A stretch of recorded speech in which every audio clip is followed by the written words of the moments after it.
appliers, researchers dealing with radiation spills, et cetera. So it's just nice to assemble, I think, for something which is really a joyous and celebratory event, and really showcases the extraordinary talent we have for mentoring and education here at UCSF.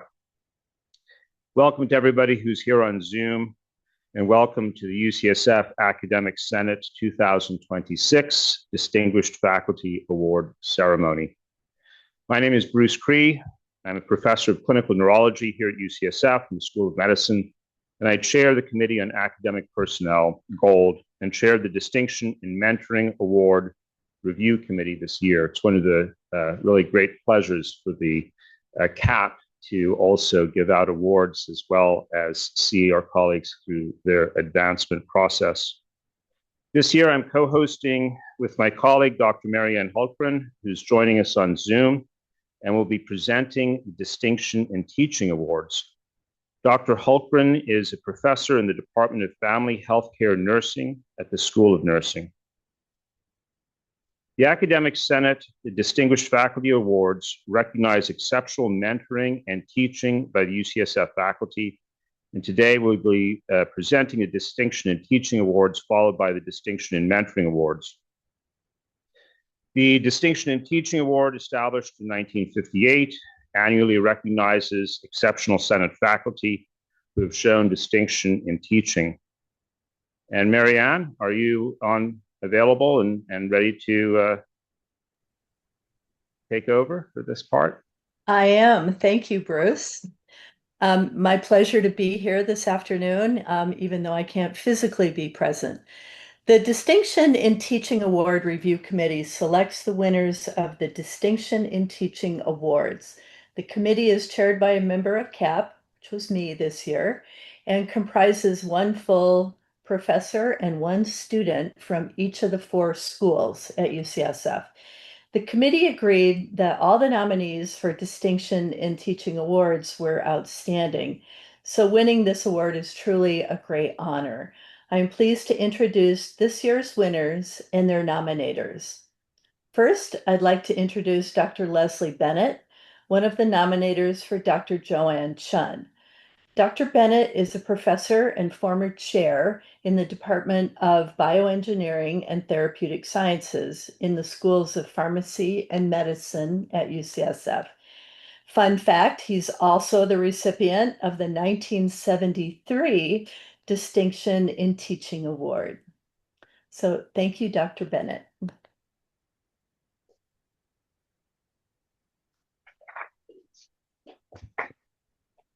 Thank you, Marianne.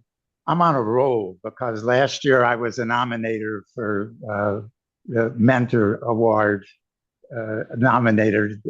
distinguished nominator this year, and lovely to present Joanne Chun.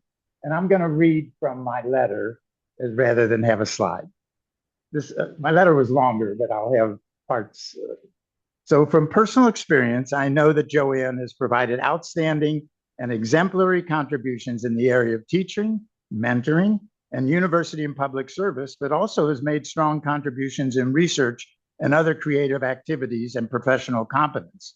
Her most significant and innovative contribution has been almost single-handedly creating our Master of Science program in Artificial Intelligence and Computational Drug Discovery and Development. She not only serves as a lecturer and course director in this program, but plays a key role in curriculum design, instructional leadership, and educational innovation. She designed the entire curriculum. She recruited the faculty to teach the courses. She developed 3 of the program major courses, requiring development of learning objectives, lectures, assessments, and instructional materials, in addition to directing core courses in the program. She also essentially single-handedly developed the program's 6-month capstone experience, where students are immersed in real-world applied projects at either an industry setting or UCSF research laboratories. For the first cohort, 13 students in the program, she successfully secured 10 industry-hosted capstone projects with leading organizations including Genentech, Gilead, Pfizer, GSK, Deep Apple, and Danaher. In addition, she also directs 2 of the 3 core courses in our graduate pharmacokinetics courses, Principles in Pharmaceutical Sciences and Systems Pharmacology.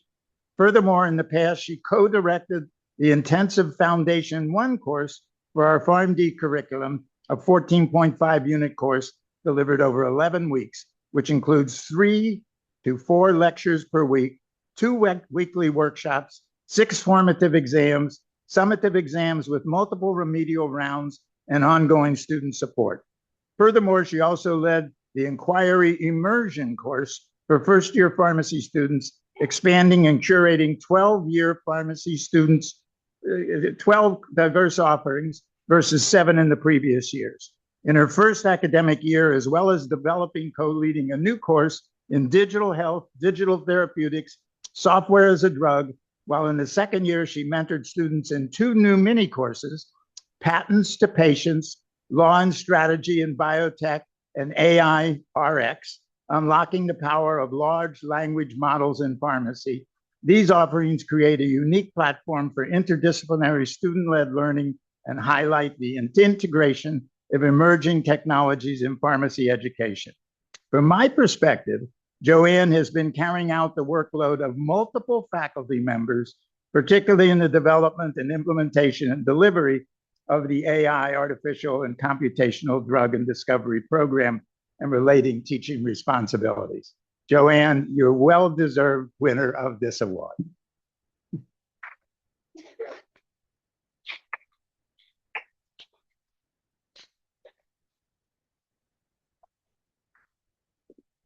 Thank you so much, Les, for this very kind introduction. As Dr. Bennett mentioned, he was one of my professors during my training years here at UCSF. So it's been incredibly meaningful to return and teach and work alongside Dr. Bennett. I also want to thank the selection committee for this incredible honor.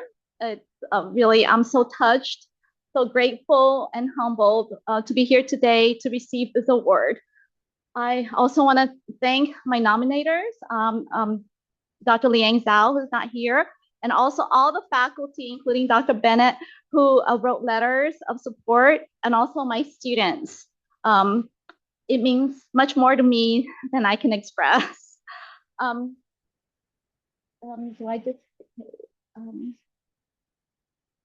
So today I want to share my journey, not just what I've taught or built, but also my experiences, the people, and the moments that have really shaped how I think about teaching, mentorship, and education. I was born in São Paulo, Brazil, to parents who immigrated from China. I'm the 4th of 5 children. Both my parents had very little formal education. They lost their fathers at a very young age, and their circumstances only allowed them to study up to around 6th grade. But even without a formal education, they understood something very important, that education is a path to opportunity. And they emphasized that to us from a very early age. We grew up with very limited resources. There were times we only had 1 meal a day. But when I reflect back on that time, what really stands out most is not the hardship.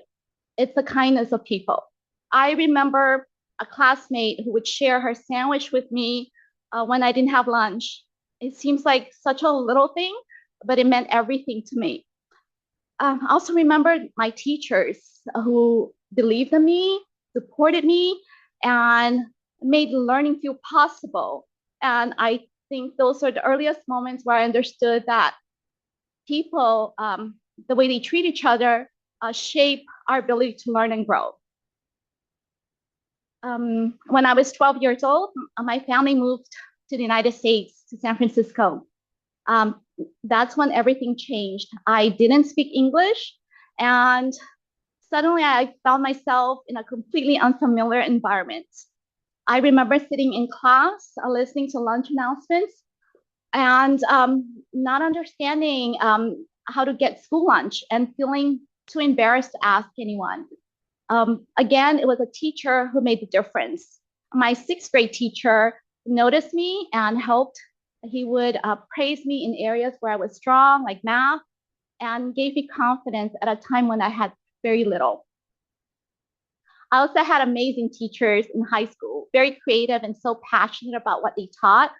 I went to Lowell High School, and there, my French teacher, he would bring cooking into the classroom. Every week he would teach us how to cook a new French dish. So we learned language through food, music, storytelling. And I remember thinking, wow, learning can be so much fun. It could be joyful and full of life. And those experiences helped shape the way I think about teaching today. After high school, I went to UC Berkeley for my undergraduate studies, and there I explored various disciplines, from computer science, engineering, architecture. I was still trying to figure out where I fit and what I wanted to do.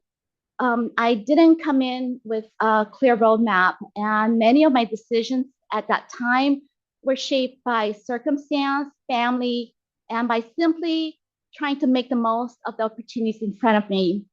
What I discovered was my strong interest in science, especially in understanding how the body works and how drugs affect it. And that led me here to UCSF, where I pursued my PharmD. And this is where everything started to take shape. I had the opportunity to work in Dr. Kathy Giacomini's lab, and she became an incredibly important mentor. She saw potential in me early on, gave me opportunities, and with her support, I ended up pursuing my PhD along my PharmD. That was really a defining part of my training. She not only helped shape my scientific thinking, but also my confidence and my path forward. And after graduating from UCSF, my journey took another unexpected turn. I moved to Honolulu, Hawaii, where I worked across very different areas, from biotech startups to healthcare applications, and later in cancer research. That experience broadened my perspective in ways I didn't anticipate. I started to see how science, technology, and real-world applications intersect, and also where the gaps were. And during that time, I decided to go back and formally train in computer science and machine learning. That was a pivotal moment because it opened up an entirely new way of thinking about questions and problems. And ultimately, that path brought me back here to UCSF, but in a completely different role as faculty, and with the opportunity not just to teach, but to build something new. And when I look back at all of these experiences, the kindness, the teachers, the opportunities, I realized they didn't just shape my journey, they shape how I teach. And over time, these opportunities became the foundation of my teaching philosophy. There are three principles that guide everything I do. The first is empathy and inclusion. I know what it feels like to not understand, to feel behind, and to feel like you don't belong. So I'm very intentional in creating environments where the students feel safe to ask questions, to struggle, and to grow. The second is clarity and understanding. Teaching has taught me that understanding something deeply is very different from just knowing it. When you teach, you have to think about where students might struggle, what assumptions you're making, and how to explain things in multiple ways. So I spend a lot of time preparing, not just what I teach, but how I teach it. And the third is real-world relevance. I believe one of the strongest and most powerful motivators for students is understanding why something matters. So I'm always asking myself, how does this connect to real-world problems? And how does this prepare students to what comes next? And as I continue teaching, I started to think more broadly, not just about how I teach, but about education as a whole. So how do we design education that truly prepares students for the world they're entering? And that question became a driving force behind my work in educational innovation. And one of the most significant examples of this is our new program, as Dr. Bennett mentioned, our new Masters in AI and Computational Drug Discovery and Drug Development. This program was built entirely from the ground up. When we designed this program, our goal was to create something that truly reflected where the field is going. So with this, it led us to think differently. And what we did here is collaborate closely with our industry. We brought in scientists from pharma, biotech, tech, who are working actively on real world challenges. And these scientists, they don't just contribute content, they help shape what we teach, the tools we use, and the problems our students learn to solve. So that allowed us to create interdisciplinary courses and industry integrated capstone projects that really reflect the real world challenges. That approach also shaped my work in the inquiry immersion course. So helping innovate the PharmD curriculum. When I first stepped into this course, the number of offerings had significantly dropped from over 20 the previous years to just 7. At first, this really felt daunting, but instead of focusing on the challenge, I saw this as an opportunity, not just to rebuild, but to reimagine. So in just a little over 3 months, we expanded the number of course offerings, and we also introduced new topics that are aligned to today's healthcare landscape. But importantly, we shifted the model from faculty-led to include student-led learning. And this shift really created a much more dynamic and empowering learning environment. And beyond curriculum and programs, mentorship is one of the most meaningful aspects of the work that I do. I work with students from diverse backgrounds, from different programs, and I meet with many of them on a regular basis to support not just their academic growth, but also their personal and professional development. And in many ways, I feel mentoring is an extension of what happens in the classroom. And it's where growth becomes more personal, more individualized, and more transformative. And working closely with students also gives me a window into what lies ahead and the challenges that they will face, especially with the rapid advancements in AI. AI is fundamentally transforming the way we think about knowledge, learning, and teaching, and it raises some important questions like, what should we be teaching? What skills remain essential? And what can technology support? And also, how do we prepare students for roles that don't yet exist? I feel like one of the biggest challenges we face is that education often lags behind innovation. The fields our students are entering, AI, data science, healthcare, are evolving so rapidly, but many of our educational models don't keep up. So that creates a gap between what the students are learning in the classroom and the skills they will need in the future. But I also see this as an opportunity to leverage AI advancements and innovate and transform education. We now have the ability to personalize learning at scale, to integrate disciplines, and to create entirely new models of education. For example, we can incorporate real-world data and tools directly into education in ways that weren't possible before. But as we move forward, it's important. One thing we have to remember is that technology can enhance learning, but it cannot replace the human aspects of teaching. So things like mentoring, inspiration, and helping shape a student's confidence, that remains uniquely human. And so when I think about all of this, all the changes we're seeing, the opportunities that lie ahead, I always come back to the same thing, the people. So I want to close by thanking all of the people who have supported me along the way, my mentors, my colleagues, and especially my students. It's really incredibly just a privilege to work with such thoughtful, driven, and inspiring learners. One of my greatest joys is to see their growth, their confidence, their achievements, and the impact they go on to make.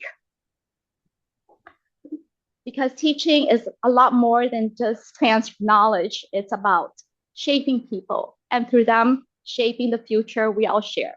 Thank you so much.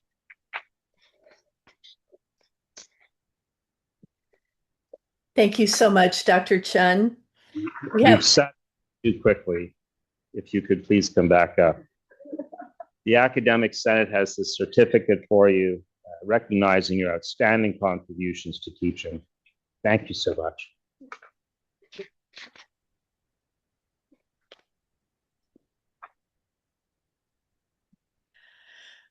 Okay, thank you again. Next, I want to introduce Dr. Sandrine Van Schaik, one of the nominators for Dr. Michelle Long. She is a professor in clinical pediatrics with a clinical appointment in the Division of Pediatric Critical Care Medicine at UCSF. She serves as the Director of Faculty Development in the UCSF School of Medicine Center for Faculty Educators and is the Vice Chair for Education in the Department of Pediatrics.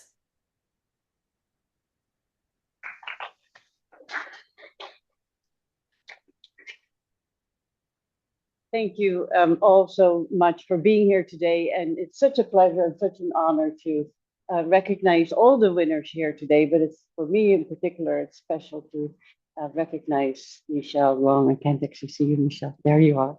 I do have some slides because there are just too many good pictures of Michelle with her learners. That I just had to share that, in addition with some quotes from nomination letters. So I'm going to quote from other people's beautiful prose, although this first quote is actually from my letter. Dr. Michelle Long is an outstanding teacher and an educator whose positive impacts on learners at UCSF and beyond is impossible to enumerate. And as I go through the slides, you will see that this is not just a lofty letter, the lofty language of a nomination letter, but that this is actually really substantiated by all of the things that she does. Dr. Long, Michelle, is a force of nature, and many of the letters speak to that. First of all, she's a phenomenal clinical teacher. Now, if you're not a pediatrician, you're like, what on earth is this? But this is actually just rounds on the wards. And that is very acceptable. To have some fun. I suspect one of these pictures is actually Halloween, but not necessarily, because there are theme days. And when you're on the purple theme, you dress in purple. Not sure what the fish has to do with this, but Dr. Long, according to our resident, is one of, if not the best attending and clinician UCSF has to offer. A shining star, clinically sharp, excellent ability to create community, offers great feedback. UCSF is beyond lucky to have Dr. Long. Dr. Long is also an outstanding mentor. And this is a quote from one of her longstanding mentees. When I applied to residency, Dr. Long was my greatest advocate during the application process through her keen listening to my career goals and thoughtful, detailed feedback. She supported not only me, but the entire cohort of medical students applying into pediatrics at the UCSF School of Medicine through multiple sessions on how to craft a strong application and prepare for interviews. And in this picture, featured is actually one of the letter writers in the middle who couldn't be here. I thought she was going to be here. I know she's very, very pregnant, so I hope she's not in the delivery room. But I just saw her yesterday. She looks great, and she's so happy that you got this award. And then the other picture actually is just from match day, and it shows, this is typically Michelle making little certificates, having flowers for everybody, celebrating the students who matched into pediatrics. there's not just three students who match into pediatrics. It's sad, but not that sad. And actually, thanks to Dr. Long, we're seeing more and more people going into pediatrics. And that brings me to Pete Start. I never really remember what START stands for. Sheen actually came up with the acronym together, but neither one of us can completely remember what it stands for. But it has something to do with getting a specialized track where you mentor medical students from very early on and really foster their interest in pediatrics. Because for those of you who are not in pediatrics, the number of people going into pediatrics nationally is actually declining rapidly. And we have just started to turn the corner a little bit at UCSF, in large part due to the programs that Dr. Long is spearheading. So these are some pictures from the Pete Start program. The Pete Start students all helped crafting the nomination, and one of them wrote, Dr. Long has been instrumental in my journey through Pete Start, the innovative program she directs and continues to shape with her vision, mentorship, and commitment to student development. Pete Start provides early pediatric clinical exposure, strong preparation for residency at UCSF, longitudinal mentorship, and a deeply connected community for students committed to pediatrics. Dr. Long is the heart of this program. She also runs a career fair that we started right before the pandemic. She very smoothly transitioned it to Zoom, and now we're back in person. And it's one of the more fun events of the year, in part because she brings faculty, residents, fellows, and students together to learn about the different career opportunities. She created this because residents had expressed a wish to better understand our career options, both with and externally to academic medicine. The career fair is a great example of how Dr. Long demonstrates strong leadership by incorporating learner feedback and changing the status quo to improve the learning experience. And that was one of our residents who wrote this. And then lastly, she also constantly comes up with other ways to just mostly have fun, but in that, prepare people and get people together. Because for students, it can be incredibly intimidating to go to a subspecialist and start to talk about, like, what is it like to be a pediatric cardiologist or an infectious disease doctor, etc. So she organizes these mixers, and I highly recommend, even if you're not in pediatrics, you should just stop by because there are always raffles and prizes. It's always fun. And this last quote is actually from our department chair, who couldn't be here today, but he says, it's a superlative skill and enthusiasm for teaching and mentoring, as well as her commitment to help learners accomplish their learning goals that makes her such a beloved educator. And she does all of this with so much enthusiasm and energy that I know there are times that she actually needs to sit back and relax a little bit. And I thought I would get you something to help with that you could potentially also wear to work, but only in pediatrics. So congratulations.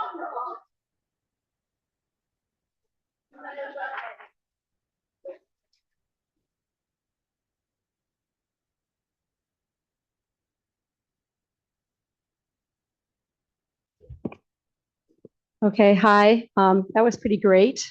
Trying to stand someplace where people can see most. I have notes, which I'm going to use. Thank you. I first wanted to begin by thanking the Academic Senate and everyone involved in selecting all the recipients for this award. And I want to thank Sandrain for your excellent introduction. I most appreciate all of the pictures that you put on there. I'll explain why in a minute. And I think all of the support of everyone who wrote letters for me, I was able to see them, and it really does mean a lot. So this award has my name on it, but it reflects our community and all the people that have challenged me and shaped me. And the first thing I want to say is that I'm grateful to our UCSF community. I had a really hard time thinking about putting pictures or slides in, so I didn't put pictures in because I was afraid I would leave someone out, and I didn't want to do that. And there are just so many great people. So if you are part of UCSF, if you work in UCSF spaces, if you care for patients, if you are around, you likely shaped me and who I am and how I show up. And so I really appreciate it. But that probably doesn't go far enough. So if you've ever been part of my path in education or mentorship, anywhere throughout our community, I'm grateful to you because we have a community that is just growing and growing. And so I really appreciate it. I know my definition is broad, but I really have so many people to thank. Preparing for this talk was a little bit anxiety provoking to me, as I learned was for others, which is probably not surprising for anyone who knows me well. It is really humbling to stand in front of this room of people who are all here, many of whom are working here at UCSF as educators and mentors. And it's really nice to feel comfortable having a place standing here. So thank you very much. The other thing that you may know about me is I often tell stories, and often more than I should. So thankfully, I've been given a time limit to keep me on track, and that's probably good for both of us. So I was actually asked to reflect on a few specific areas: my strength and growth areas as a teacher, the UCSF pride values, and then the challenges we face, and then an example of an educational intervention or innovation that I've been involved with. So I'll weave those in, and that's quite a task. So here we go. Okay, so I'll start with my own journey. My path has been shaped by opportunities, privileges, and supports, as well as some very real challenges. I've had people in my life, many of whom are here in this room and on Zoom, who have stayed with me through long stretches of growth, including transitions, difficult moments, and a major medical illness. And that kind of support really shapes how I think about my responsibility and how I influence and show up for learners. One of the earliest influences on me for education was my father, who is here. He is a mathematician and a longtime college professor. This is him in a more recent photo in the back corner at an amusement park. Growing up, teaching was part of our everyday life. I remember him working on equations with his yellow notepad, even on vacation, and popping up at times to my elementary school classroom for teaching sessions, unannounced. That was really exciting, and with much skill and warmth and humor. And there was one small moment that really stuck with me. It was a day that I wasn't paying attention. I did that a lot. And instead of calling me out, he redirected me with a really easy question and brought me back into the group respectfully, which made me feel capable rather than embarrassed.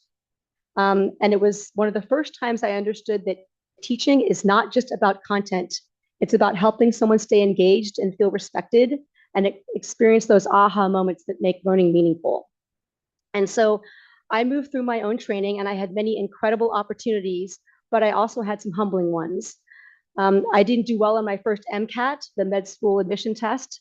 So I had to take a gap year to retake it at a time when that was not a typical thing to do. And I really questioned if I should continue.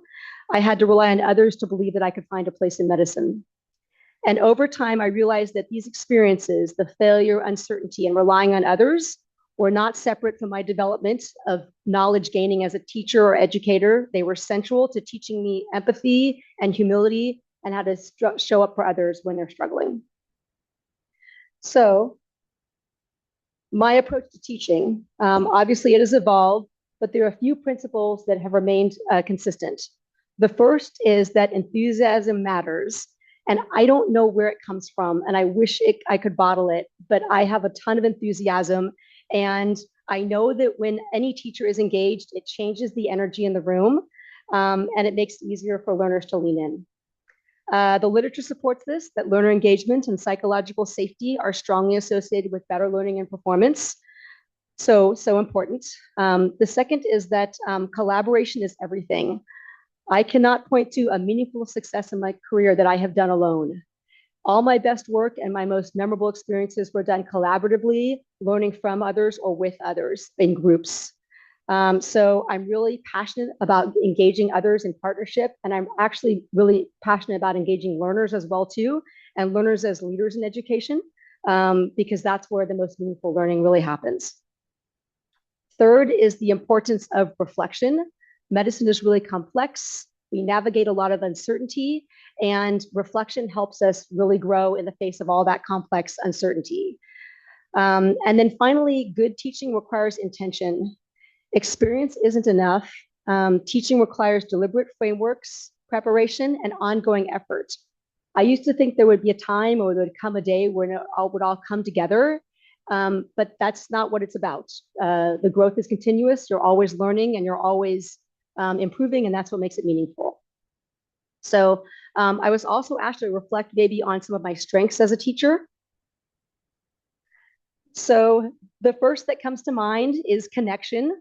I spent a lot of time trying to make that connection with learners, trying to understand what they need, what they're struggling with, and how I can best support their learning. Um, uh, and I also bring a lot of my energy to teaching. I am genuinely excited when I teach and when I'm learning. So I bring that to the environment. This image is an accurate Bitmoji of me that follows me many places I go. And it just describes how I show up. Another strength of mine is being willing to say, I don't know, and take time and leave the situation and come back with a new perspective. And I try to model that because I think that's important. Alongside that, there are things I'm still working on. I'm working on being more explicit about describing the evidence I have for my teaching and for my critical thinking. And then another new emphasis is coaching. I had a national colleague who encouraged me to take a coaching course, which was fantastic. And so I've kept developing those skills here at UCSF. I've been involved with a faculty course with the Center for Faculty Educators. And I'm also serving now as a formal coach within a program within our Department of Pediatrics. So that shift towards coaching has kind of changed how I see my role, not just as someone who teaches, but as someone who supports learning and supports the conditions for learning. And in many ways, that seems very UCSF to me. You recognize something you don't know, you engage with it deeply, and then you come back to it and you build on that skill over time. And I want to take a moment to talk about some of the great things about UCSF, namely skills that you can get through the Center for Faculty Educators. They have practice modules, workshops, certificate programs, and all of these ways that you can take courses and learn things to build your skills. But it's not just about helping your teaching, it's about making you evolve to a better educator because you can engage with all of these opportunities and then over time, teaching them yourselves and become a leader that way. This environment supports us being better educators. So I'm really grateful to that because I can get all of that right here at my home. So the next thing I was going to reflect on, we got a lot, we're doing it, is our pride values, the professionalism, respect, integrity, diversity, and excellence. So these are our UCSF pride values, and this is how they show up in my work. First, professionalism. That definitely can carry negative connotations, but my definition that resonates the most is a commitment to duty and expertise. And that means showing up consistently for patients and teams and drawing on my experience and trying to be intentional about making that transparent for learners. Respect, I think about it constantly. Medicine carries many elements of hierarchy and learners can easily feel underestimated and unheard. And so I try to create a space where they can be heard. And I also try to make them feel seen and valued and make sure that they're not in a space where not knowing something is equated with lacking ability. Integrity shows up in the moments that make me uncomfortable when it would be easier to just let things go, but when speaking up matters. So that might come when I'm advocating for a learner or addressing a challenging situation or naming an uncertainty and coming to that action. With regards to diversity, it requires both awareness and responsibility. I realize that over time, I've moved into positions of greater power and greater influence, and that requires an obligation to advocate for others and advocate for diverse teams to be sure that we have better problem solving and better patient outcomes. And excellent, to me, excellence is my favorite one. It's not about perfection. It is about care. It's about asking in all things whether I can take the time to do something just a little bit better or give a little bit more and put in that effort.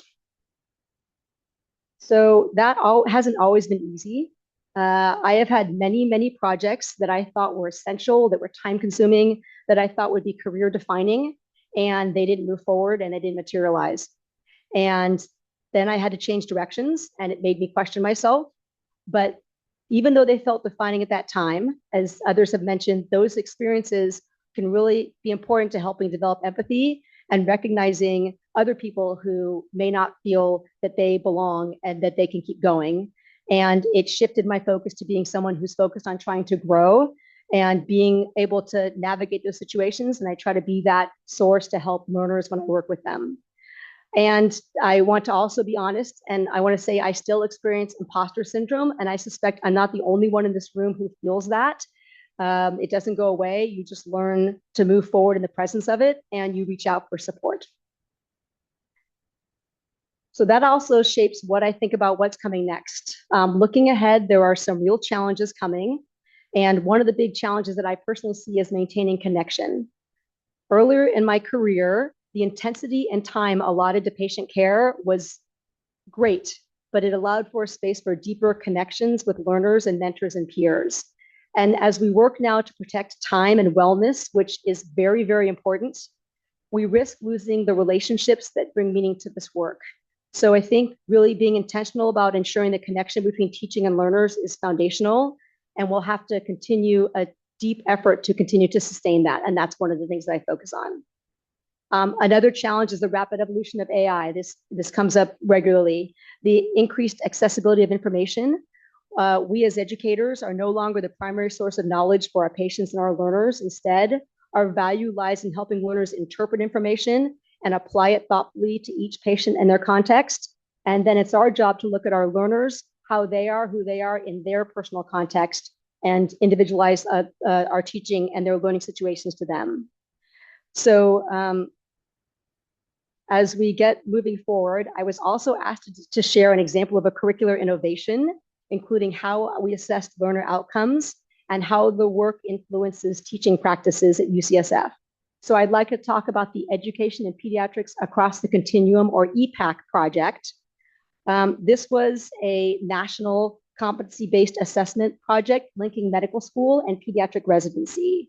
And I directed this for 6 cohorts of learners that are UCSF. These are individuals who progressed from medical school and who are now practicing physicians in many different fields, or different areas of pediatrics, I should say.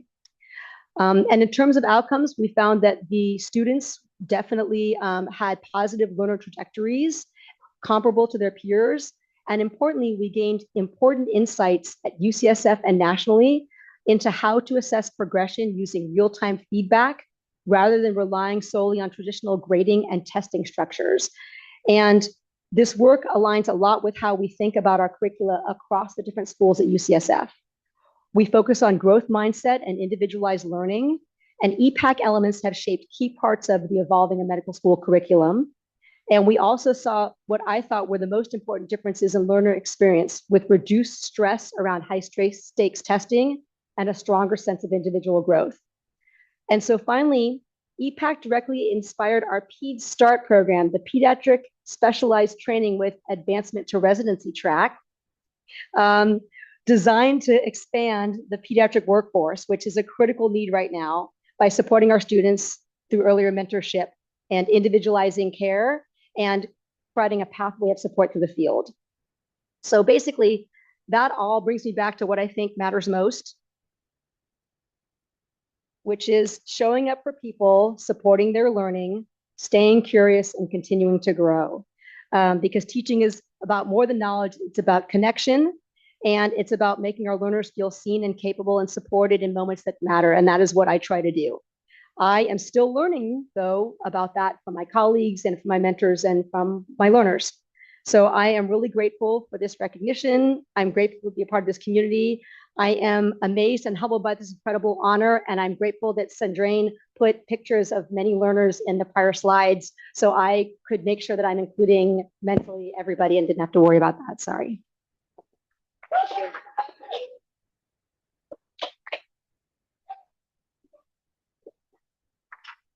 Congratulations. On behalf of the Academic Senate, we have a certificate for you. Fantastic. Well done.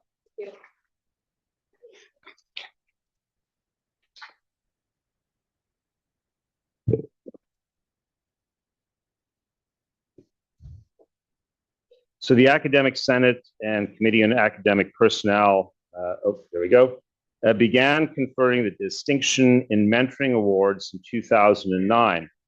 The Academic Senate strives to recognize and celebrate exceptional mentoring by faculty to faculty and by faculty to clinical and postdoctoral fellows. So the Distinction in Mentoring Award Committee selected the awards of the Distinction in Mentoring. The committee is chaired by members of CAP and comprises 1 full professor and 1 associate professor from each of the 4 schools. The nominees for the Distinction in Mentoring Awards were all truly outstanding. I'm pleased to introduce this year's winners and their nominators. First, I'd like to introduce Dr. Sarah Buckaloo, nominator of Dr. Jason Nagata. Dr. Buckaloo is a professor of pediatrics in the School of Medicine and director of the UCSF Eating Disorders Program.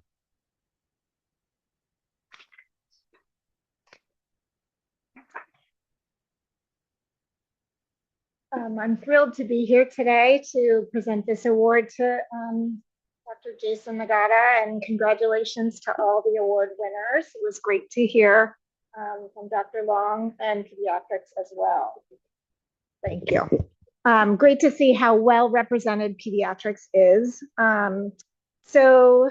Nagata, I'm going to just share a little bit about Dr. Nagata. So I actually met Jason not when he was quite this young, which is a picture from our fellowship recruitment slide set of him as an adolescent, since we are in the division of adolescent medicine, but it was not too far behind. I met Dr. Nagata when he was a third-year medical student at UCSF. He was my longitudinal student for third year, and worked in our adolescent medicine clinic for a year. And I should have anticipated that he would be the superstar that he is because of his enthusiasm for learning and his dedication already to scholarship and research. We unfortunately lost Dr. Nagata to our competitors down the way for residency, but he came back to us as an adolescent medicine fellow, and then stayed on as faculty. And we're so lucky to recruit him and are so lucky to have him as a member of our faculty. A little bit more about Dr. Nagata. He has already won several awards, both as a mentor. He won our Pediatric Department Fellowship Mentorship Award, and also a School of Medicine award as a short-term mentor in inquiry. He has an amazing, robust, and accomplished research program. You can find his infographics on LinkedIn, which really explain a lot of his research, and he has multiple R01s and is incredibly accomplished with over 400 peer-reviewed publications, most of which also have a learner associated and one of his mentees. You can also see Jason on the news. He has come to be a national expert in adolescent health and social media and eating disorders, particularly in boys and men. So I put all of Dr. Nagata's letters into a word cloud, and I just wanted to highlight some of the things that came up, because they clearly indicate why Dr. Nagata is so deserving of this award. So his leadership, he is seen as empowering, committed, and really working with his mentees towards developing their own independence and leading them to success. He also shows incredible generosity, support, and advocacy for those that he mentors. His scope and impact has been remarkable, including 13 postdoctoral or clinical fellows, 17 junior faculty, and I just want to highlight dozens of high school and undergraduate students, medical students, residents, and graduate students. So Dr. Nagata has really developed programs that that are sustained and have a meaningful impact for mentees, both locally here at UCSF, but also internationally. He was the co-founder and inaugural co-chair for the International Association for Adolescent Health Young Professionals Network, which provided mentorship to people interested in adolescent medicine globally, including hooking them up with more senior mentors and really providing mentorship to those who didn't have adolescent medicine opportunities in their countries. So he's really kind of expanded our field. And to Sandrine's point about pediatrics, adolescent medicine is also at risk, with over 50% of our fellowship spots nationally not being filled last year. Dr. Nagata has really inspired multiple trainees, including all of these high school and undergraduate students, medical students, and residents to really think about the field. So just a few quotes. So Dr. Nagata's mentorship has shaped every part of my development as an early career researcher, including the questions I pursue, the way I think about scientific impact. From the beginning, Dr. Nagata treated me as a colleague whose disciplinary strengths mattered. He encouraged me to design and lead studies that drew from that training. Dr. Nagata elevated my skills and leadership far beyond what I thought possible. He made me feel like my growth truly mattered. I think all of these quotes just highlight again his commitment to innovation, leadership, and growth. And from Dr. Brindis, who was one of Dr. Nagata's senior mentors. So in my decades at UCSF, I can say without hesitation that Dr. Nagata stands among the top faculty mentors on this campus. His unparalleled availability, generosity, and commitment to mentee success set him apart. Congratulations, Dr. Nagata.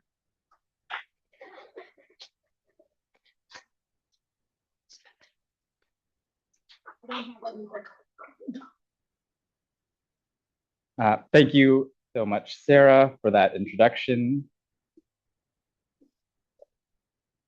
And also to all of my nominators, especially all of my mentees for the support. And actually, this talk is really focused on, directed to my mentees and future trainees. As Sarah mentioned, because I was an early student at UCSF, I wanted to talk actually a little bit about the transition from mentee to mentor and the lessons I've learned along the way, particularly here at UCSF. We were asked to cover a few aspects of mentoring for this talk, and so I've organized my remarks into three sections. First is lessons that I've learned from amazing UCSF mentors. Second is my approach to mentoring. And third are opportunities and challenges for mentoring in the digital age or virtual mentoring. So I was very fortunate to have started my medical career here at UCSF. This is a photo of the white coat ceremony, my very first day of medical school here in Mission Bay when it was a brand new campus. And I was really fortunate to have incredible mentors, even for my first year of medical school. And I wanted to highlight some of the lessons that I learned from these incredible mentors over the years. My first research mentors were Craig Cohen and Sherry Weiser. I was interested in global health research, particularly related to nutrition, and they actually mentored my first medical student research project on food insecurity among people with HIV in a remote island in Lake Victoria, Kenya. And I really learned from them the importance of choosing work that meaningfully improves lives and well-being. And I think that through my career, I've really taken from that to really focus on underserved and vulnerable populations and try to particularly serve those populations, which in my current work really includes adolescents. As I transitioned through medical school into the clinical program, I was very fortunate, as Dr. Bucklew mentioned, to actually be placed in our adolescent eating disorders clinic. I should say I wasn't placed, I chose because I was interested in this area of nutrition. And so I had my continuity clinic for an entire year in the adolescent eating disorders program, which was a very different flavor of malnutrition. My research in Kenya had been undernutrition and food insecurity, in a low income country context. But actually the medical treatment of starvation and malnutrition was very similar and parallel to the medical treatment of malnutrition in the setting of eating disorders, even though the context is quite different. And I learned so much from adolescent eating disorders clinic, first that I just really loved working with adolescents. And also, I think some really important lessons that I learned from Sarah and Dr. Andrea Garbra, who is the chief nutritionist, who also was in that clinic with me as mentoring me as a medical student, was really to try to align your clinical work with your research. And I grew more and more interested in malnutrition and medical management of eating disorders. And so my career actually pivoted a little bit away from global health into the field of adolescent eating disorders, largely because of the patients that I was seeing in clinic and just the passion that they had and that I had for caring for this underserved population. I was also introduced to sort of leaders in the health policy field, Dr. Charles Irwin, who was our founding division chief, and Claire Brindis, who directed the Institute for Health Policy Studies. And they really urged me to prioritize research questions that shapes policy and clinical guidance. And so as I was emerging into the eating disorders field, one thing that I was noticing in clinic was that actually boys and men with eating disorders were largely under-recognized. A lot of the guidelines were based on female samples, and there was very little guidance for how to take care of boys and men with eating disorders. And I think that there are recommendations to really look for the gaps in like medical guidelines and pursue policies and gaps that can shape clinical guidance helped me to move in that direction. And so all of my early research towards the end of medical school and residency and fellowship was focused on eating disorders in boys and men and informing clinical guidelines, which I was fortunate enough to work with Andrea on to actually update so the current guidelines do have more inclusiveness of boys and men. As I returned to UCSF as a fellow, Kirsten Bibbins Domingo was my primary mentor, and she had an adage about mentorship, which was to be the CEO of your career and build your own board of directors. So actually, rather than having a single mentor, to have a team of mentors or a board of directors who can advise you, and then you actually are the unique person who's positioned as the intersection of all these areas of expertise. So as a fellow, this was sort of my board of directors, in different areas like epidemiology and biostatistics, eating disorders, health policy, screen time, and global health. And I was sort of the unique blend of all these areas amongst these really amazing mentors. And I think that one thing that has been so special to me is that because I started my medical training here, I'm highlighting now my current board of directors, and the ones in blue are still my current board of directors, which is to say that the people who have known me from my early 20s when I first started medical school are still advising me now. And it's been actually a really amazing kind of longitudinal experience to have them know like how I was when I first started medical school. And also as they were early in their careers, many of them were new faculty starting like the eating disorders program. And of course, I've gained many more mentors along the way. And I should also just shout out, this is a select number, but there are many other people in the room who should be acknowledged. And training at UCSF is a very humbling experience because you go through all these rotations and there are so many people here, even who I know I've intersected with and interacted with along the way in different rotations. And it's just really special to have that kind of continuity. So I wanted to talk a little bit about my approach to mentoring, which is largely informed by my former and current mentors. And one thing that I wanted to highlight is sort of tiered and bidirectional mentoring, which is just to say that even though I'm very fortunate to be getting the mentorship award as the principal investigator, there's sort of tiered mentoring in that, as Sarah mentioned, we have students from all levels of training, including high school students and undergraduate students who are critical to our research group. And I learn as much from them as they do from me. So it's sort of this bidirectional learning. But we also, I think, have like peer mentoring. And so, high school students really benefit from having sort of peer mentors who are undergraduates who may have just gone through the college application process and career development. And so we also have kind of near peer mentors within the group, which I think creates a helpful and mentoring environment. The other thing that I wanted to mention is because we are in adolescent health research, actually, the experts in our lab are the youth. Like youth are the experts in adolescent health and well-being. So they are mentoring me about what are the recent trends like in social media, on TikTok. And so these are some of the youth researchers in our lab right now who I have to say, like even this year, they're really on the beat of book smaxing and all the viral trends on TikTok that maybe are problematic that we need to, potentially raise awareness of, and as a medical community provide guidelines on. And so they actually are the frontline people who are seeing this on their feeds and informing us of what we need to do research on. And so our youth actually have been very involved even at the international level. And so actually with the Lancet Commission on Adolescent Health and Wellbeing, our youth researchers were actually able to do a review of sort of best practices of youth engagement in research. And so we were able to publish actually a best practices checklist for reporting research that involves youth engagement.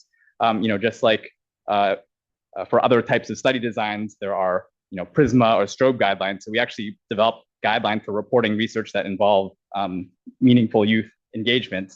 And then as part of the commission, also did a review on best practices for just engaging youth in health research.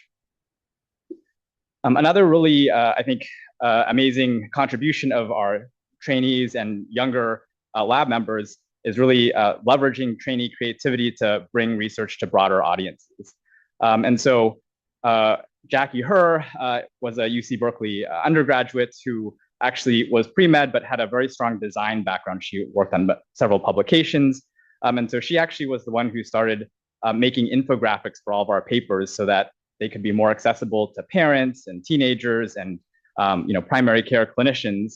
And from that, we've actually developed a whole group in our lab that sort of is focused on design and dissemination.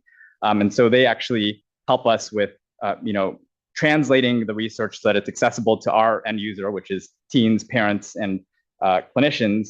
And I think that work has actually been really important and has also led to coverage from major media outlets who also can help us to disseminate findings to the end user.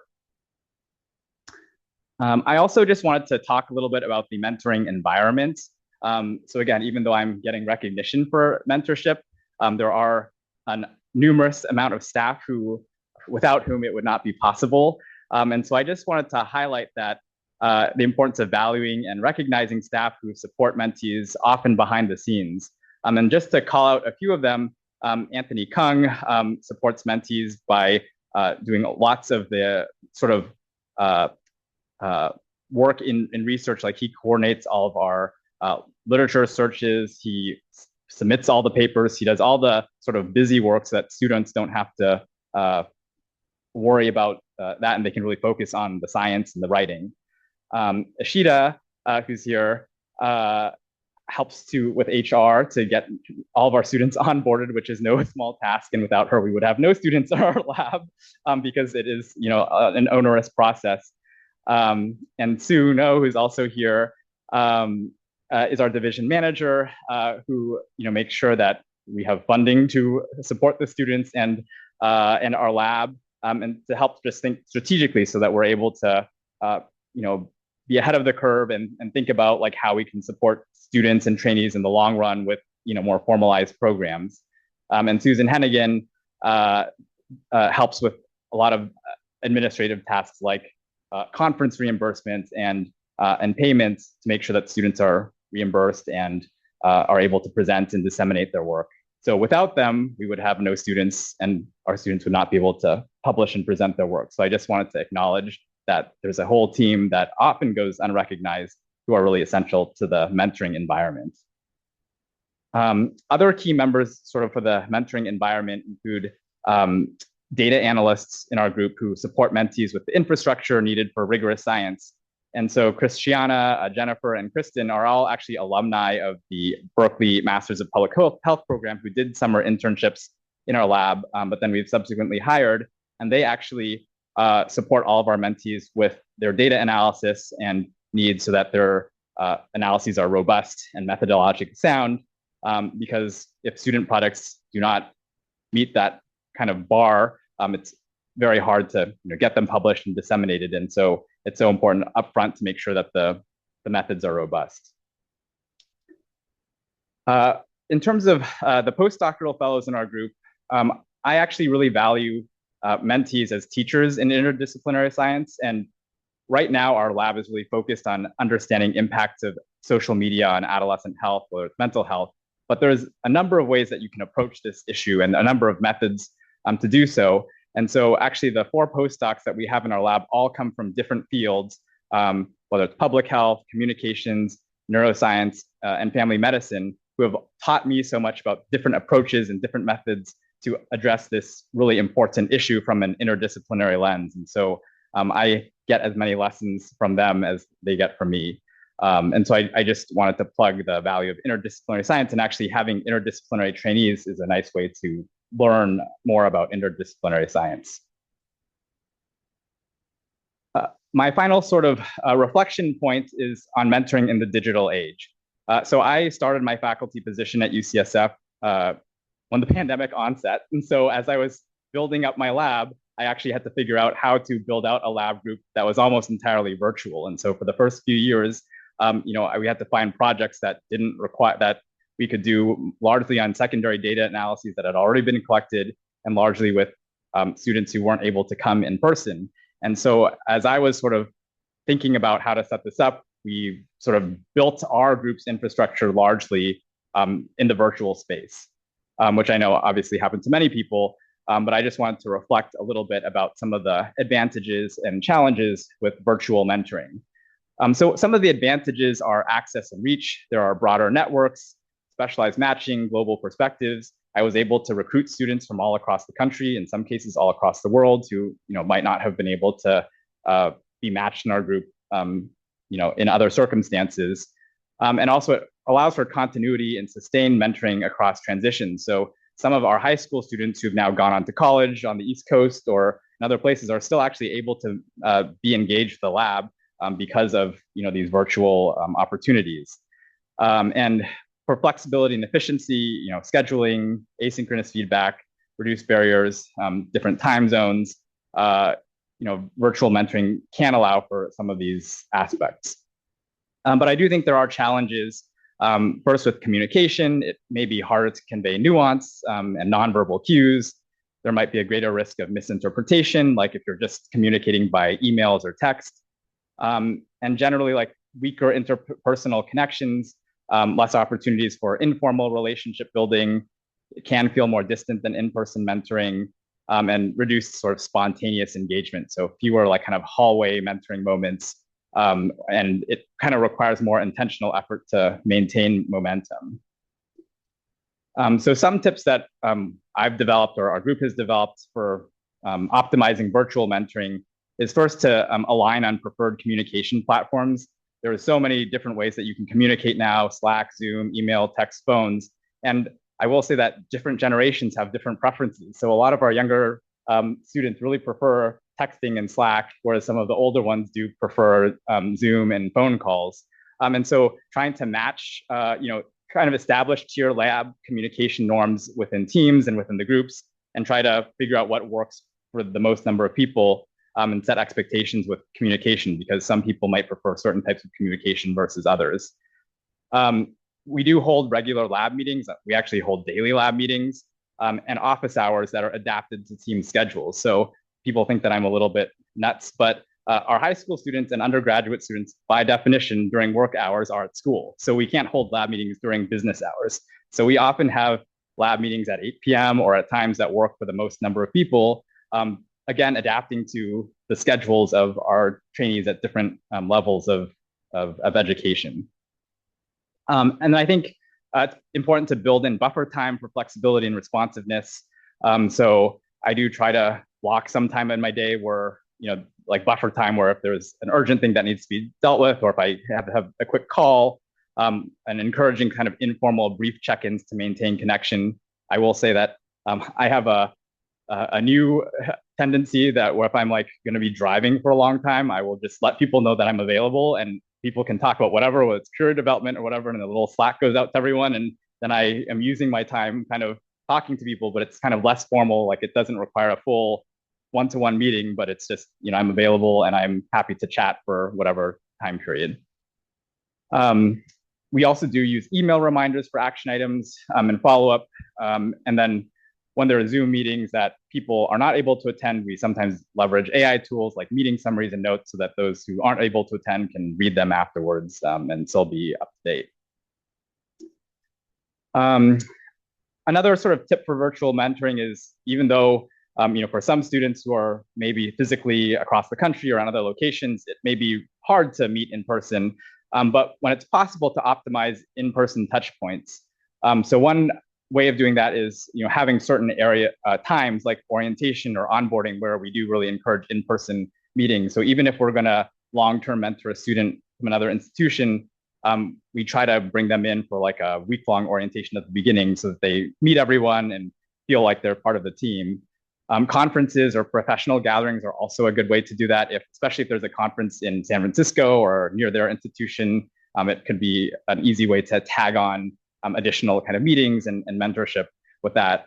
And just strategic travel when possible. Like if you happen to be in a location where a student is for other reasons, trying to just make a little extra time to meet with them in person and make space for serendipitous informal connections. So I guess one example of this, I loved how Dr. Long had her match day picture here. So this is Alicia, who is a medical student at Mount Sinai, who I've actually mentored for the last 3 years. She's published multiple papers with our group, but I've actually never met in person until last month. And so I was in New York for another meeting, and we met at the Metropolitan Museum just to have like a little walk. And it was more of a social visit. But she was like, oh, actually, tomorrow's match day and I have an extra ticket. My family's here. Do you want to come? And so I went to the Mount Sinai match with her and her family the next day. And it was just like a really fun experience that was totally serendipitous.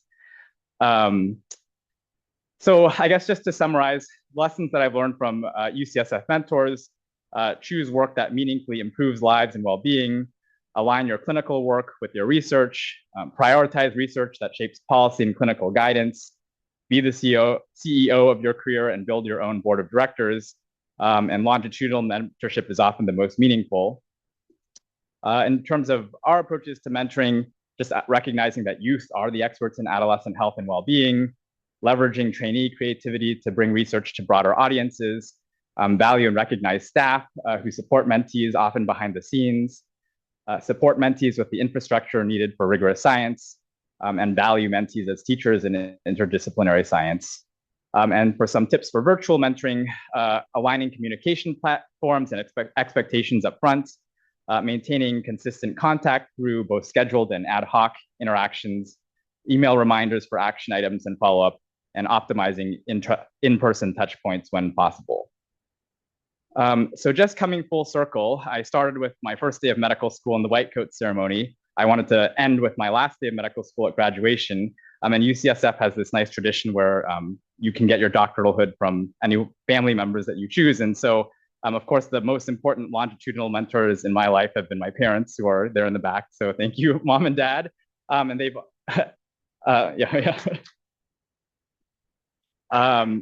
and I think it's really funny. My mom is a retired pediatric nurse. My dad is a retired mental health social worker. And basically in adolescent medicine, I do exactly the intersection of those two things. So they obviously had a very big, important impact on my career as well, and have invested in my education. And, you know, as an adolescent, spent countless hours shipping me to violin practice and swim practice and everything so that I have all the opportunities now. And so, yeah, I owe them the greatest, I guess they are the great mentors of me. And I think sort of on this transition from mentee to mentor, they are also mentoring me in being good parents. And so I also wanted to acknowledge Sophia, who's in the room, and our kids who are, and we're being mentored on being good parents. So thank you very much.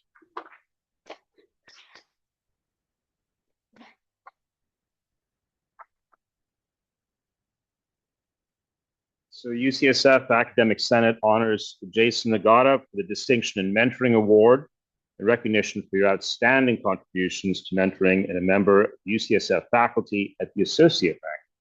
Congratulations.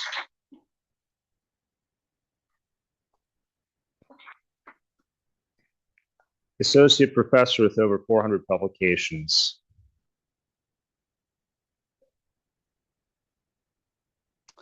Respect. All right, we're on the quarterfinal here. I'd like to introduce now Dr. Monica Gandhi, who's the nominator for Dr. Mallory Johnson. Dr. Gandhi is a professor of medicine and associate chief of clinical operations and education. You can come up, it's fine. I won't bite. In education, the division of HIV, infectious disease, and global medicine at UCSF and ZSFG. Of course, you know Dr. Gandhi from television. Also, the science faces sound great. Yeah, and I am so not immune at this point. Dr. Gandhi is also the recipient for the 2020 Distinction in Mentoring Award. So wonderful to have you here. Dr. Gandhi. Well, it is really my honor to have nominated with others Mallory Johnson, who's a professor of medicine in the Division of Prevention Science, and who has won the UCSF Academic Senate Distinction in Mentoring Award. And this is a picture that I'm going to explain of him starting a program with me that really trains mentors to be better mentors. So he is a mentor extraordinaire in his own right before we get to the long-term reach of training mentors to be better mentors. He is the researcher who knows everything, and he himself is so successful in NIH funding and NIH research that he has served as a primary mentor for at least 6K awards, you couldn't even remember, and also oversees the academic affairs for the Division of Prevention Science, and is this year for the next 3 years on the Academic Senate Committee for Academic Personnel. So this is what he did. He started, we had a K24, R24 actually. So R24s are very flexible, and it was really to start something to do with training people in mentoring. So started a program 12 years ago now, well, it was 2012, to train mentors how to be better mentors. And it was called Mentoring the Mentors, and it's still ongoing. The CFAR has now, Center for AIDS Research has taken it on, which Mallory is the co-director of. And we take 2 days every year, and researchers come from all over the country, and we train them on becoming better mentors. And we have taken this to multiple universities. We've been in Miami and Alabama and multiple places, and globally as well. And then importantly, because he's such a consummate researcher, Mallory has published papers on this mentoring program and the outcomes. So it's really been highly successful. He is also an extraordinary primary mentor for multiple mentees. And I didn't get pictures of everyone because there's too many, but Claudius Berry is in the room, but Dr. Saceda is back there, an associate professor of medicine, but very highly successful. This is him getting a mentoring award himself. And then Dr. Jay Sevelius, who's a professor of psychology at Columbia, Dr. Christy Gamarel, associate chair in University of Michigan, in the Department of Public Health. And these are just some examples that we had pictures for. And then beyond, again, there's the individual mentoring, and then there's global reach. And global reach is really like the mentoring, the mentors program. He's always thinking of training grants. So Mallory said that he wanted to write an R25, and then he wrote another R25. And these are training grants to train people and bring them here to this university to have this large impact by mentoring them. So this is called the Visiting Professors Program. And he it essentially brings, every year, people are brought here that are young trainees who are writing their first K, or maybe writing even their first R1. And it was actually, and continues to be, really supportive of diverse investigators and very successful. And it's really, again, his ability to read specific aims, like no one is as incisive as reading specific aims and making a narrative make sense.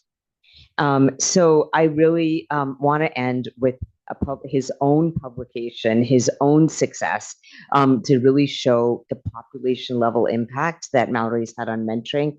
This is a figure from a paper, and he makes his own figures, but this is where we evaluate in the Mentoring the Mentors program how the mentors' skills in mentoring improve. Effective communication, aligning expectation, assessing understanding, fostering independence, addressing diversity, and promoting development, and pre and post. And these are sustained impacts. These workshops have had a profound impact on making mentors better mentors, which then, that's what I mean by population level impact on mentoring beyond individual. So really an honor to have known Mallory for so long. And I'm his work spouse, and that's his real spouse. And so I've just met his real spouse for the first time.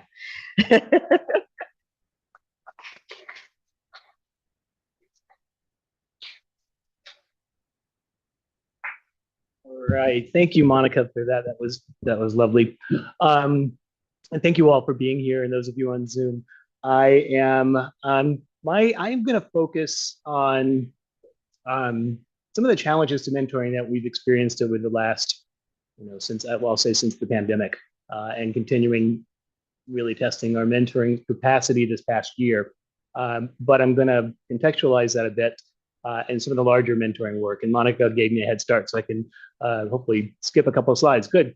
So I want to thank my nominators, several in the room, several on Zoom, and very much appreciate it. And I thank the Academic Senate for recognizing mentoring and teaching with these awards. I want to thank my mentees, my mentors, my colleagues, and my family.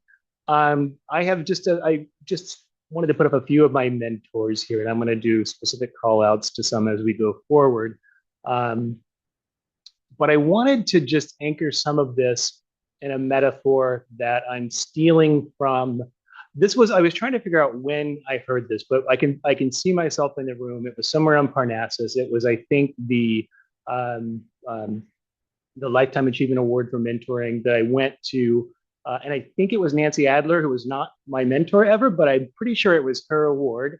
And I think it was 2009. If I looked it up. And so we lost Nancy in 2024, sadly. She had a very long and very powerful and very impactful career here. I never got to be mentored by her, but she was a force in the field of health psychology and mentoring. So in that ceremony, one of the nominator, I do remember some of the details of this, had this lovely metaphor, and maybe you've seen this elsewhere, I don't know, but really describing her, Nancy, as a gardener, with her mentees as her garden, and with this amazing capacity to know what her different mentees needed, and really using this metaphor to describe that. This one needs a little more sunshine. This one needs more water. This one needs drier soil. This one needs some more structural support for a shorter time. This one needs to be left alone so they can really flourish on their own without too much.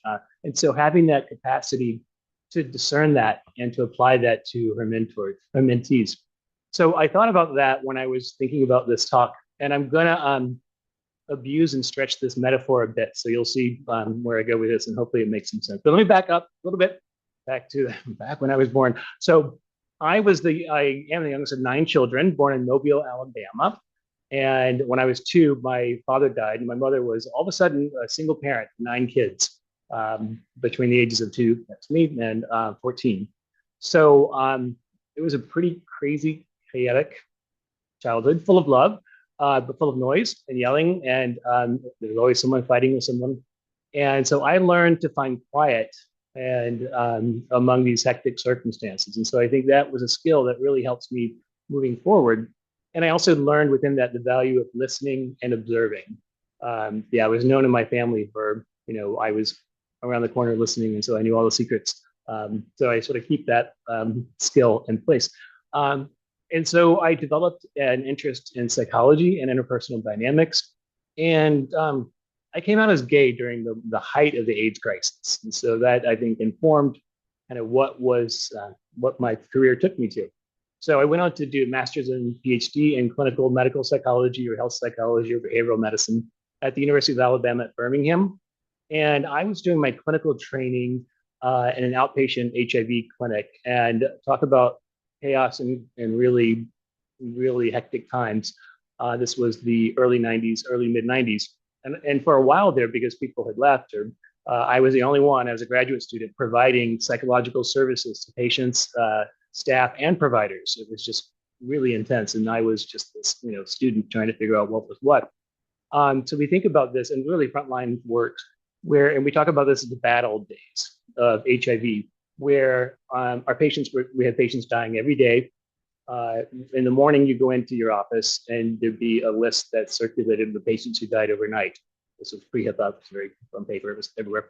But I also watched members of my community suffer and die. And so I learned to be a therapist in these settings, in the ICU and in hospice settings, which I wasn't going into palliative care, but it was just, that was who I was working with, and that was the experience. And so I came to UCSF in 1997 for a 2-year fellowship, and I just refused to leave. So I'm still here. And I developed a program of research focused on healthcare empowerment, mostly in HIV and mostly with minoritized communities. And my interest in mentoring evolved over time. When I was in grad school, there was mentoring, but there wasn't a formal structure to mentoring. It was like, it just wasn't that fleshed out. This was a while ago. And I certainly had no formal training in mentoring in graduate school. Most people didn't. Maybe they do now. And my mentors varied wildly in approach. And so I didn't really have a model for how to be an effective mentor or mentee. And what I noticed was there was this, I think, often unintentional reflex for mentors to just emulate what their mentors did with them. So for better or for worse, sometimes it was good, sometimes it wasn't, but they just found, and much like as a parent, you find yourself saying things, where did that come from? And it was just your parents or that just are speaking through you without your control. Early on, I had this really, I met Susan Folkman. I met Susan Folkman when I first came here, and she is no longer at UCSF, but also a phenomenal mentor and investigator and all around everything. I was interested in writing a K award. This was probably last century, 1999. And there weren't that many K, there was like no one was writing K awards in, and I wanted to do this. I learned about it, and I was excited. I went to Susan, whom I knew, but not that well, and said I would love for her to be my mentor. And I was just young and, ambitious and thought, of course she'll say yes. And I didn't really think that, but I was just hopeful went on a roll. But she said, let me think about this. Give me a couple of days to think about it. And I was crestfallen. And the reason she gave it was that if I say yes, I am all the way in. I'm not going to do it halfway. I'm not going to do it a quarter way. I'm not going to do it on paper only. I am going to be committed. And so I'm like, okay. So the next day she reached out and she said she would do it. And as she said, the next 5 or 6 years, we had weekly meetings where she was focused. They were in person then. And that time was mine. And then and she was fully attentive, and it just the wisdom and advice and just her approach to mentoring. I find myself so often now channeling her and saying, what would Susan do in this situation? And it's been amazing. So I mentioned the parallels with parenting roles. Also, certainly, you can imagine parallels with training as a psychotherapist and doing your mentoring. But I sought more structured approaches. And so UCSF has the mentor development program through the CTSI. And I participated, I think, in one of the first cohorts in 2007. And I really liked the thoughtfulness and the structure of it and the systematic approach to mentoring. And we subsequently borrowed elements of it for our program that Monica mentioned earlier, that I'll tell you more about in a moment. But also during this while I was in that program, Mitch Feldman invited me to collaborate on some papers because the program was new. We wanted to get the word out there. So we developed a paper on that, as well as a separate qualitative paper about mentoring relationships. So the Mentoring the Mentors program, Monica already talked about. So a lot of this she's covered already, but I also want to point out, so she's here, John Salcedo is here, who's been involved with the program over the last several years. So it's a 2-day intensive, interactive, almost all from outside of San Francisco who come here for this.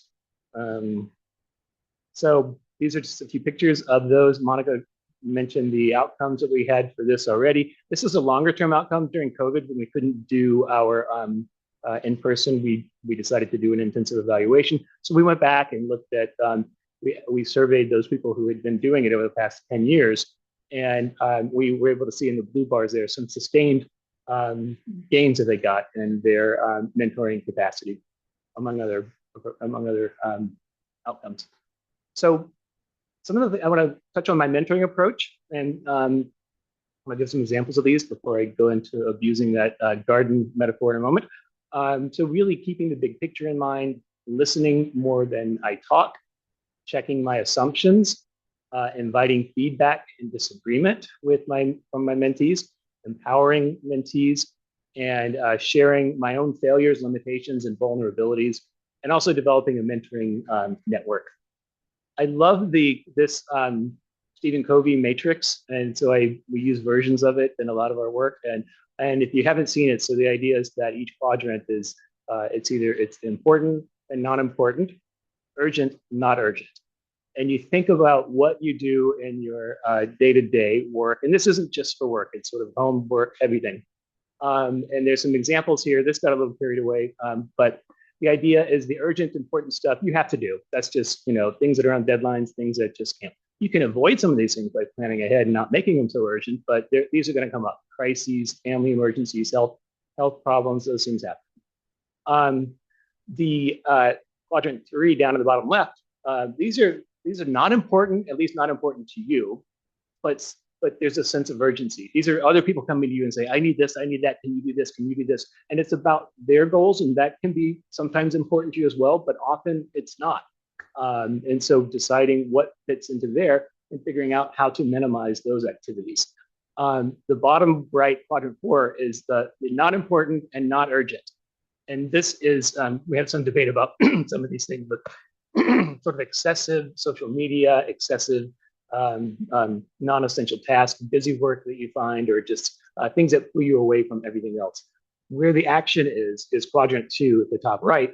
That is the not urgent but important. These are the things that don't have a deadline, that you always hope that you'll get to, that always seem to get pushed aside because of things that do have deadlines or seem urgent. And these can be the big picture thinking, the planning, the things that you're passionate about, family time, exercise, self-care, meaningful connections with other people, professional and personal development, that dream project of yours. So really, those are the things that matter. Those are the important things. And so thinking about, oh, and one quick thing, quick here. So don't forget today's tax day. So that's one example that's important and urgent. So if you haven't done it, still got some time, but don't leave yet. Okay, so one of the things that conceptually tried to do is to take this sort of matrix away from these sort of equal parts and really make the time you spent in quadrant 2. Quadrant 2 is where the action is, that's where the magic is, that's where you want to maximize. And so thinking through how you structure your day and your time and your priorities so that there is more attention for quadrant 2. So within that, so that's priority management. Within that, there's life-work balance. And I sort of changed this a little bit where it's not equal, size life-work, but life bigger than work, but still balanced. And so with that, I want to point out Bruce, who's here, is my husband. He and I met a week after I moved here in 1997. He had moved here about the same time. And through persistence, we got married. It took us a few times because of the laws. And so, here's our first one was in 2003 at City Hall in San Francisco. And that's a young Gavin Newsom, who nobody knew who the hell he was. And then he did our commitment ceremony. And then in 2004, when it was legal for like a minute, well, sort of legal, but we got married then, but that didn't stick because of the laws. And then finally in 2008, we got married for real. So all the while, we have our 2 children, Theo and Gabby, who are now 22 and 19. So, and they've been with us since they were 4 months old each. So that's been fantastic. And as Monica mentioned, so life-work balance, my work spouse, there's Monica and Bruce right there together, first time meeting, fantastic. Okay, another quick thing, I have this little gear shift thing that just say I'm gonna jump around and change gears a bunch.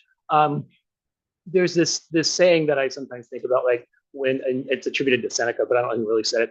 Luck is when preparation meets opportunity. Sounds simple, sounds logical, but the reality is that that doesn't take into account most people's lives, in particular people who are don't have as much privilege as I have had and others have had. So not the effect on both the opportunities for preparation and the opportunities for anything being affected by structural racism, sexism, classism, heterosexism, transphobia, xenophobia, more broadly, financial hardship, family obligations, lack of generational wealth. Just people to be able to come to San Francisco to do to go to medical school or grad school or postdoc or to take a faculty job.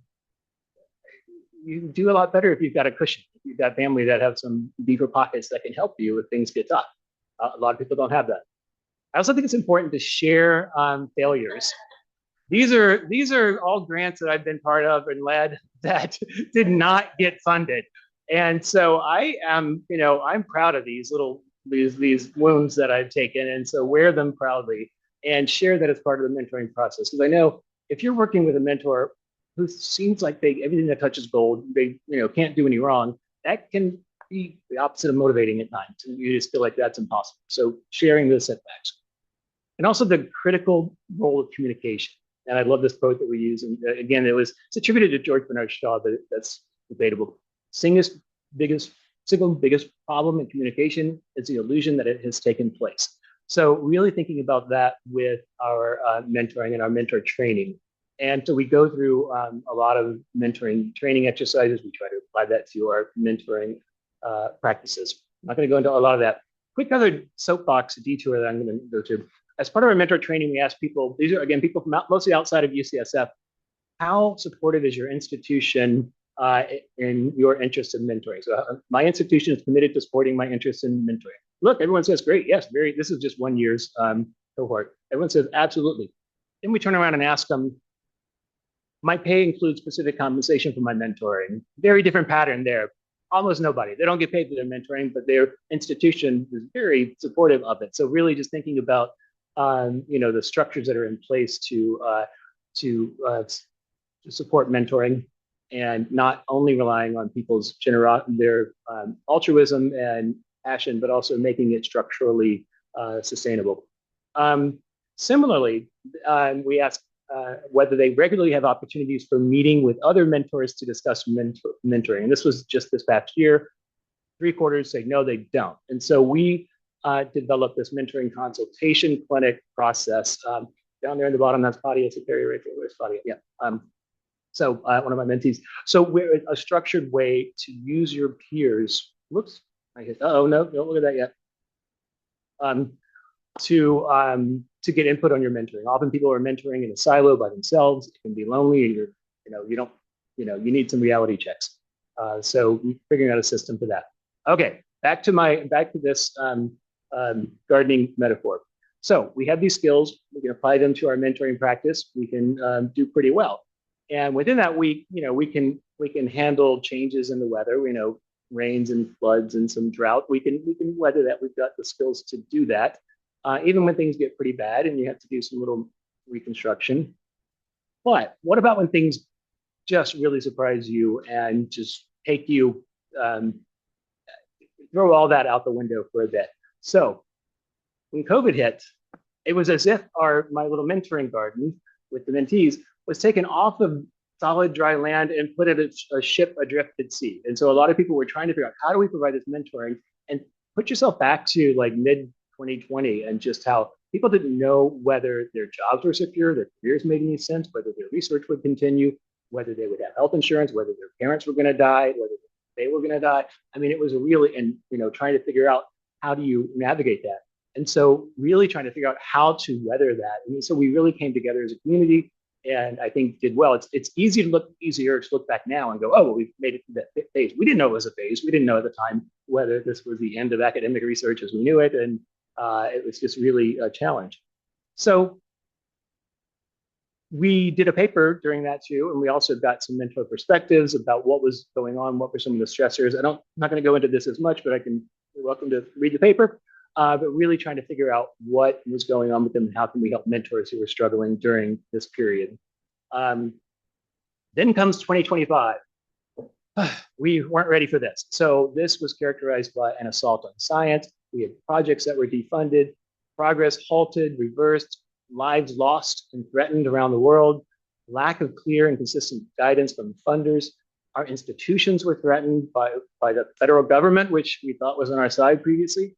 Attack on mentoring programs, especially diversity focused, personal identities, particularly those who are identified as trans or gender diverse, erased or attempted to be erased, professional merits and qualifications questioned, especially among those from underrepresented backgrounds.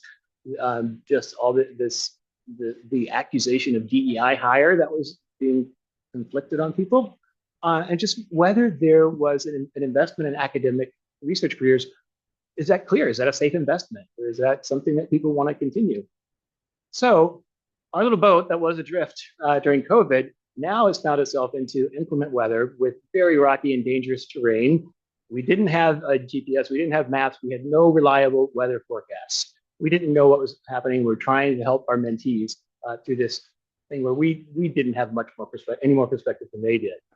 Every day there were new attacks and threats. So we had these sea monsters emerging. So here, I told you I was going to use this metaphor, so just wait.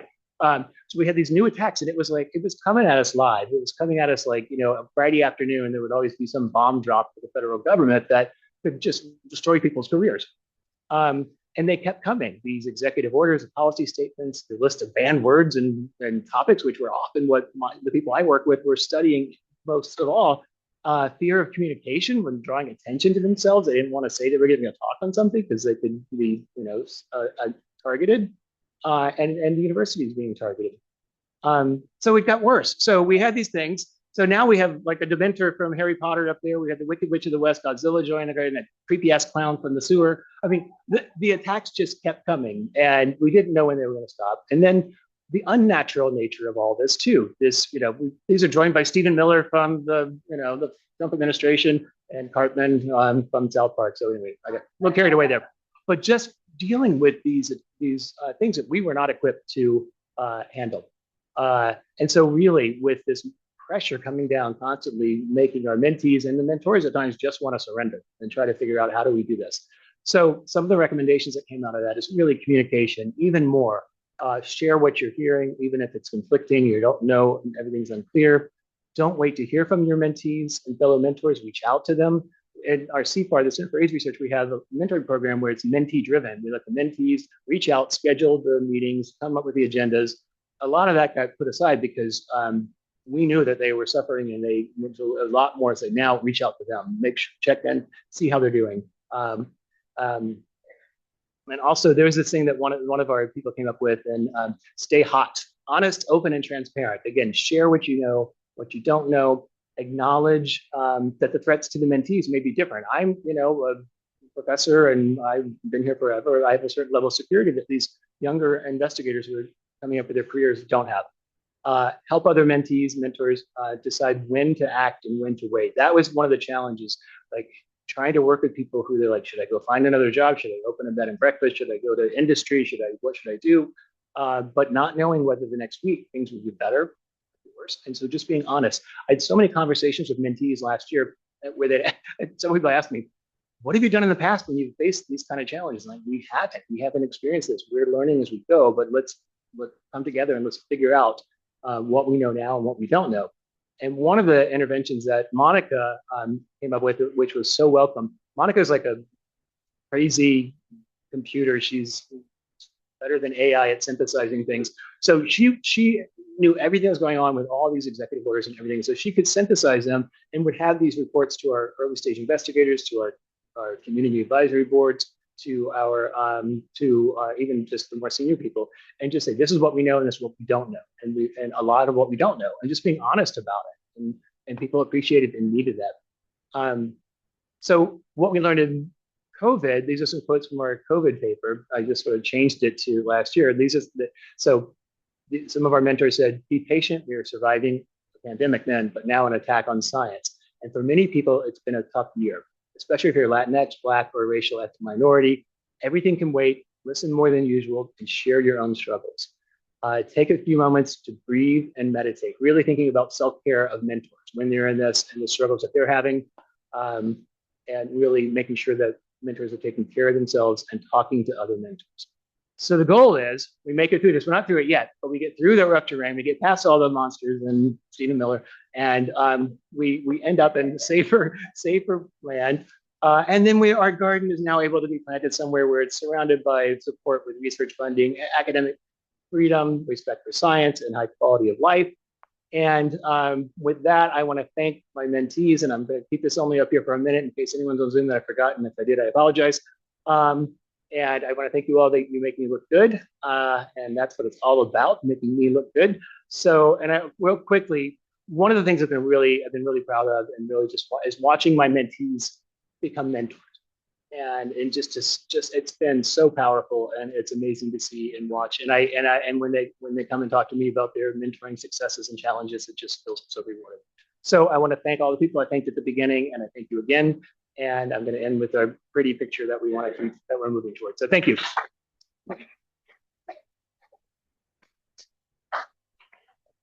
Wonderful. Congratulations. Thank you. On behalf of the Academic Senate, here's a little certificate for the Distinction in Mentoring Award and recognition for your outstanding contributions as mentor and being a member of the UCSF faculty and professor level. Congratulations. Thank you. Wonderful. So that's taking us to the end of the formal portion of the program. We do have some time for questions for anybody who's in the room, if you've got questions, or anybody on Zoom.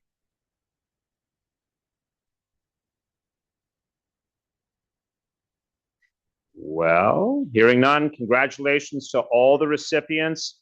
Incredible jobs, well earned, fantastic work. Thank you.